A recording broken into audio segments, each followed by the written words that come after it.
안녕하세요. 인천연구원의 권전우라고 합니다.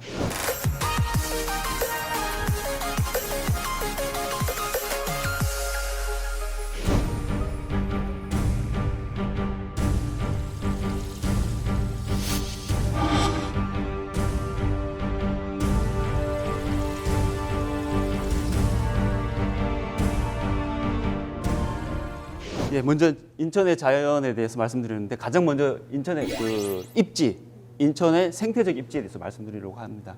자, 요 그림을 잘 보시면은 요 백두대간 속리산에서 뻗어나온 요 산맥이 있습니다. 요 산맥이 한남정맥이라고 부르고요. 네. 예, 요 북쪽편으로 있는 것은 한북정맥입니다.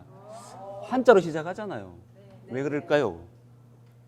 요 한강이 있습니다. 한강이 남쪽에 있는 정맥은 한남정맥, 한강이 북쪽에서는 한북정맥 이렇게 불러집니다. 예. 백두대간과 이 정맥의 흐름 속에서 한강을 따라서 내려오는 이런 유기물질들이 오른쪽 보시면 인천 앞바다의 갯벌을 크게 발전시키는 이유가 되는 것입니다. 예. 어떤 분들은 이 갯벌을 보시면서 이런 생각도 하십니다.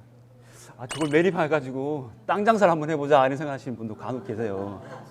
근데 그건 옛날 생각이고요. 이제는 그런 생각하시면 안 돼요, 여러분들은. 예. 그 한강, 예성강, 임진강 등등에서 내려오는 유기물질들을 여기서 다 정화를 해줍니다. 갯벌이 오염물질을 정화도 해주고요.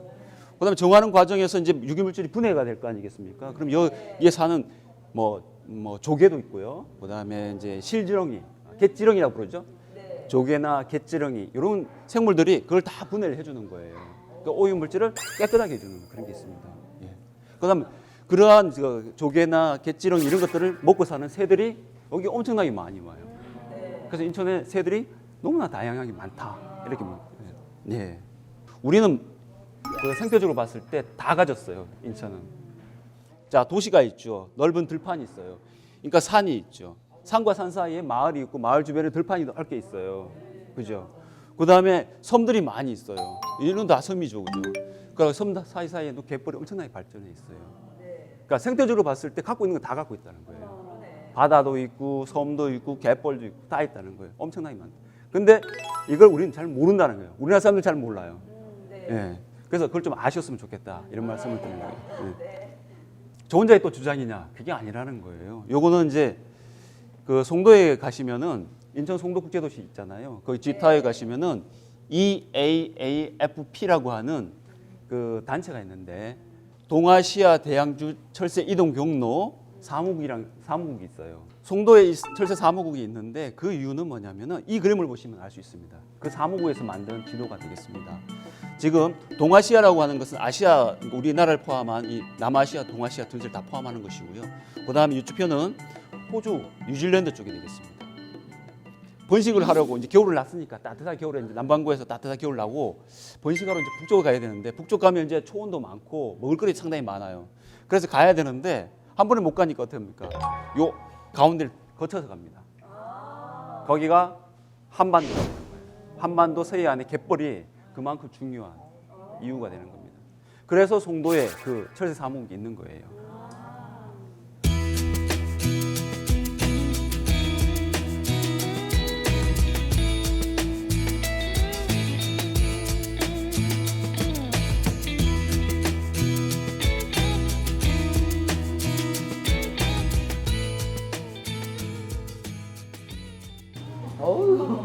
멋지다. 얘는 저어새입니다. 저어새. 젓는다는 거예요. 무엇을 젓는다? 부리를 보게 되면 부리가 약간 주걱처럼 생겼어요. 그래가지고 이제 이 주걱처럼 생긴 부리를 갖다 저어요. 그러다가 뭔가 걸리잖아요. 그럼 잡아먹는 거죠, 이렇게. 물고기가 가운데 있으면 잡아먹는 거예요. 이 새는 이제 강화에 많이 있고요. 그다음에 전 세계에서 한 3천여 마리밖에 없다고 그래요. 아주 귀한 보호종인데 이 새가 번식하는 그 대부분 약 90%가 인천 섬에서 번식을 해요. 번식을 한다는 건 뭡니까? 거기서 태어난다는 얘기죠. 태어났어요. 인천에서 태어났어요. 그럼 고향이 어디다? 그렇죠. 인천이 전 세계 3천여 마리밖에 없는데 그 중에 대부분 90% 가량이 인천의 섬에서 번식을 한다는 거예요. 그러니까 인천의 새다 이렇게 보시면 되겠고요. 그래서 이 새를 강화군에서 군조로 지정했습니다. 강화군조예요. 그런데 제가 홍콩을 한번 갔었는데 이게 홍콩 도감 사진입니다. 홍콩을 갔는데 홍콩 도감 표지에 이렇게 돼 있어요. 왜 그럴까요? 인천에서 번식해가지고요. 강화 남단에서 제가 찍었잖아요. 이거를 번식했잖아요. 이거 번식 기시입니다. 이게 번식한 다음에 홍콩에 와서 겨울을 나요. 그래서 홍콩에서는 보호종이에요. 아주 중요한. 그래서 우리나라에서 홍콩을 갔다가 다시 또 오고 이렇게 왔다 갔다 하고요. 간혹은 홍콩도 가지만 저쪽에 대만도 가고 베트남도 가고 이렇게 내려갑니다. 그래서 이쪽 나라에서는 정말 보호를 열심히 하기 때문에 이 사람들의 관점에서는 홍콩이나 이쪽 사람들은 우리하고 교류를 자주 하자 그래요. 번식지가 우리가 갖고 있으니까. 그래서 아주 귀한 종입니다. 인천시 시조가 뭔지 아시나요? 두루미죠, 그죠? 인천시를 상징하는 새는 두루미입니다. 옛날에 인천은 이제 도시 지역이 좁고 논밭이 상당히 많고 갯벌도 많고 그랬기 때문에 두루미가 많았던 것 같아요. 근데 지금은 점점 사라지고요. 어디에 있냐 그러면은 겨울에 강화 남단에만 옵니다. 예. 그래서 다른 지역에서는 볼 수 없고요. 강화 남단에 갯벌에 가시면 볼 수 있습니다. 자, 도시가 발전하는 과정에서 갯벌을 상당히 많이 매립했다는 것을 말씀드리고자 합니다. 왼쪽에는 이제 1916년도에 측량한 지도가 되겠습니다. 왼쪽 지도에서 보시면은 이 점으로 되어 있는 부분들 있잖아요. 이게 다 갯벌이고요. 이런 것들이 다 섬이에요. 이 도면을 저희 연구원에 있는 김용화 박사님이라는 도시계획 하시는 분이 이걸 갖다 이렇게 얹었어요. 왼쪽에 이렇게 얹었어요. 그래서 라인을 다시 한번 따봤어요. 이렇게 최근의 도면과 옛날 도면을 중첩을 시켜서 따봤더니 이 섬들이 다 사라지고 육지가 됐어요. 그다음 갯벌들이 다 없어졌고요. 이렇게. 그래서 여기가 이제 서구가 되겠고요. 여기 중구, 동구, 그다음에 미추홀구, 남동구, 연수구 다 있는데 이쪽 바닷가 쪽으로 평지는 다 갯벌을 매립해서 만든 도시예요. 네. 자, 우리가 얼마큼 갯벌에 많이 의존해서 살았는지를 알 수 있죠. 네. 그래서 우리가 지금 많이 알고 있는 경제자유구역, 송도, 여기가 송도죠. 영종도, 청라도 다 갯벌에 조성되어 있는 거예요. 그러니까 우리가 자연을 그만큼 이제 희생시키면서 도시가 이만큼 발전한 거예요. 예. 그러면 이제 앞에서 그 도시 확장까지 말씀드렸고요. 지금부터는 이제 어떻게 실천할 것인가에 대해서 좀 말씀드리도록 하겠습니다. 첫 번째는 이제 기대종을 선정해 보자 이런 말씀입니다. 이 종은 다 환경보호종이에요. 예. 환경보호종인데 환경보호종이니까 전국적으로 보호를 다 해야겠죠, 그죠? 근데 전국적으로 다 보호해야 되는데 그 중에 일부가 인천시에 많이 있다 그러면 우리가 적극적으로 지켜보자, 관리하자. 이렇게 할 수 있잖아요. 그죠? 그런 걸 갖다가 기대종을 선정해서 이렇게 하자. 이렇게 제안을 한 겁니다. 제가 답사를 하다 보니까 인천에 7개 정도의 호수가 있는 것 같았어요. 그래서 인천에 7개 호수를 잘 관리하고 복원하자 이런 제안을 이제 했었는데 계속 그렇게 제안을 해놓고 생각해 보니까 이게 호수가 아닌 거예요. 뭐냐? 하천의 하류였던 거예요.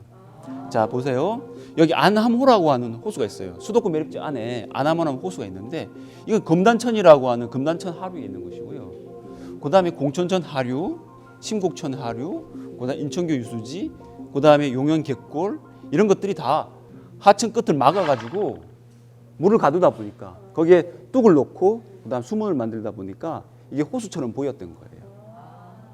근데 이런 것들이 한 7개가 있어요. 근데 이런 것들 잘 관리하면 엄청나게 다양한 새들이 거기서 번식할 수도 있고요. 그다음에 번식하면 어떻겠습니까? 우리가 가서 잘 관찰할 수가 있어요. 그러니까 아이들이 가서 자연 체험하기도 좋고 그런 공간이 한 7개 있더라 이런 말씀을 드리고요. 그랬을 때 그 7개 공간들을 정말 잘 관리했으면 좋겠다. 뭐 그때 여러 가지 제안을 했던 내용입니다. 그다음에 낚시에 대한 이야기 잠깐 하려고 합니다. 요즘 낚시가 사회적으로 좀 하나의 그 취미로서 되게 많이 이야기되고 있잖아요. 제가 낚시 금지 지역을 설정하자는 제안을 딱 하려고 해요. 그럼 안 맞죠? 저희가 전 낚시 싫어합니다. 기본적으로 싫어하는데 무조건 낚시를 하지 말자는 뜻은 아니에요. 앞에도 말씀드렸지만 만조가 되면 새들은 바닷가 쪽으로 몰립니다. 그럼 몰리는데 거기서 낚시를 하거나 그물을 치면 어떻게 되겠습니까? 새들이 다 놀라죠, 그죠? 놀라면 안 되잖아요. 근데 거기서 다시 카약을 타시고 낚시를 또 해요. 응? 물속에 들어가가지고요. 이렇게까지 해요. 그럼 새가 여기 앉아 있다가 떠야겠죠. 생존에 문제가 발생하니까. 그래서 아주 민감한 지역에서는 낚시 금지구를 해야 된다. 그리고 일반적인 데는 낚시를 하셔야 좋죠. 그래서 낚시하실 분은 공간은 따로 정해가지고 이렇게 낚시를 하고, 그다음 민감한 데는 낚시를 안 했으면 좋겠다, 이런 이야기입니다.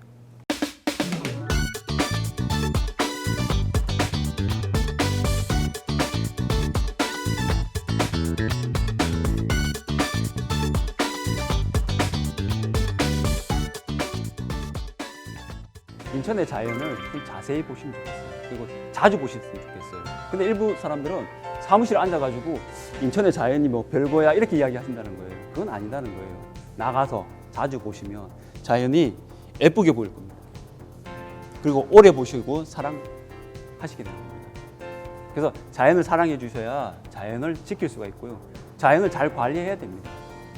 전 세계 많은 좋은 도시가 중에서 자연을 내팽겨치고 건물만 지어가지고 훌륭해진 도시가 있습니까? 그러니까 자연과 인간이 공존할 수 있는 지속 가능한 도시가 되어야만이 인천이 선진도시가 될 수 있습니다. 그래서 제가 이 자연을 좀 지키자, 좀 잘 관리하자 이렇게 말씀을 드립니다. 예, 이상으로 마치겠습니다. 감사합니다.